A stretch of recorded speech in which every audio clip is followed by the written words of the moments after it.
Hey everyone, it's Charlotte from the Kia Hyundai channel, and today we are doing a space comparison on the 2024 Kia Sportage and the 2024 Kia Sorento. Let's see which of these vehicles packs the bigger punch and which one may be the better value for you when it all comes down to cargo space. First things first, we're going to take a look at the Kia Sportage. Now this is going to be the smaller vehicle and it is in a different size class than the Sorento, which we're going to take a look at soon. Now it's designed to be more of a practical standpoint. So in the description I will have all the exact measurements linked. That way you can cross-reference them if you would like. But when it comes to the driver's cabin, there's going to be lots of headroom, there's going to be lots of shoulder room and leg room, and I love that the seats are easily customizable for the driver and for the passenger.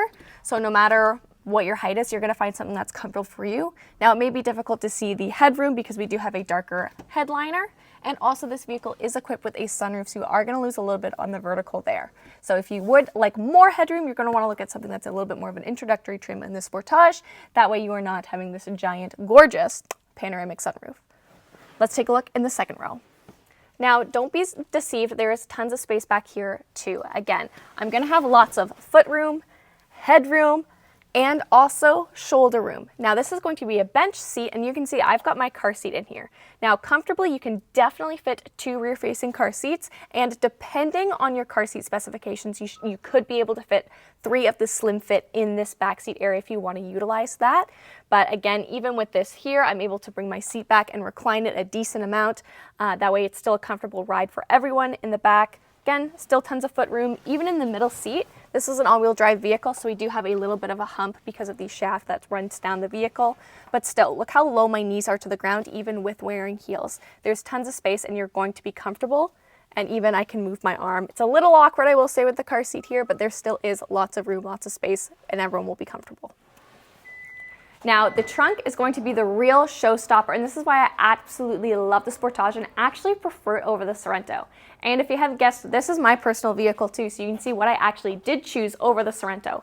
And look at how much stuff I have packed here. So I have my stroller, gym bag, bag of reusable bags, and all of my daughter's toys too. So not only can my stroller fit horizontally and still have excess room, but it can also fit vertically. So you know that this is a nice and deep trunk space. I'll even take this out to give you a better view. Now I like to utilize my drop-down cargo floor. So what that means is I've actually lowered this about maybe in a couple inches. Yeah, maybe 2 inches there. My sense of measurement is not good when it comes to inches, but that's fine. And underneath, you still have some excess storage space when it comes to your temporary spare tire. I like to put my reusable bags usually in here. And so this is showcasing the max amount of cargo room that we have. And what I love about this vehicle is you're still able to use 5 seats comfortably while still having so much cargo space, and you're not compromising that. That is something that I usually find that you do end up compromising when it comes to the Sorento. Now we're in the 2024 Kia Sorento, and this is going to be the X Pro, so this is the top trim. Now I will say I can tell that I have more headroom, again, even with the dark headliner and sunroof, and I have a decent amount of arm space, lots of leg room, and this does have a bigger first row than the Sportage, and we knew that going in. I will give it props because you do have the knee extender too, so you can add another level of customizable features and comfort in this vehicle. But again, even if I had someone here in the passenger seat, tons of space. Let's take a look at the second row. I didn't see you there.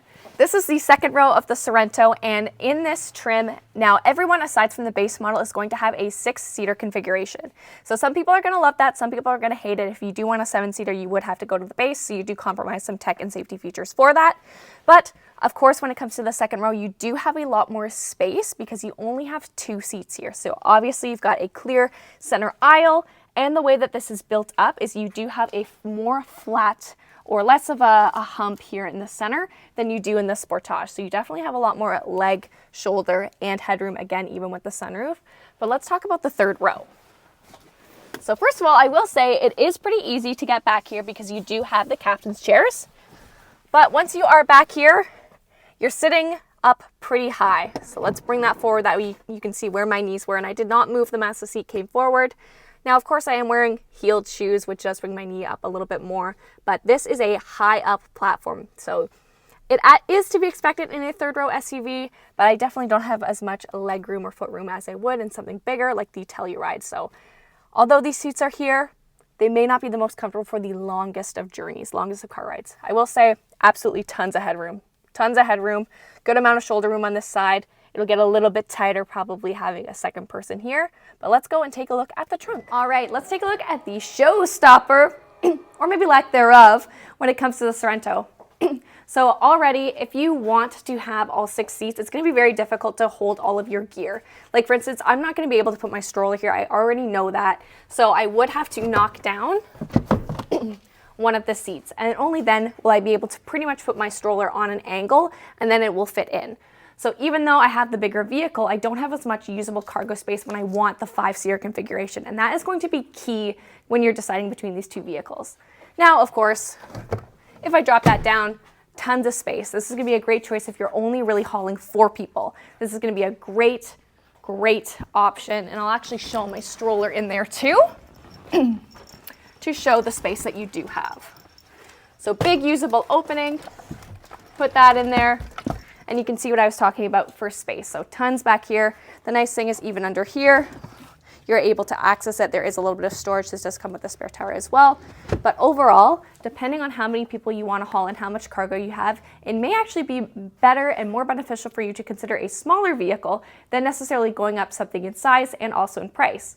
Alternatively though, if you are only carrying a couple people and you still want all of those tech and safety features while having a little bit more usable room in the cabin, something bigger may be something you want to research more than something smaller, but you guys let us know.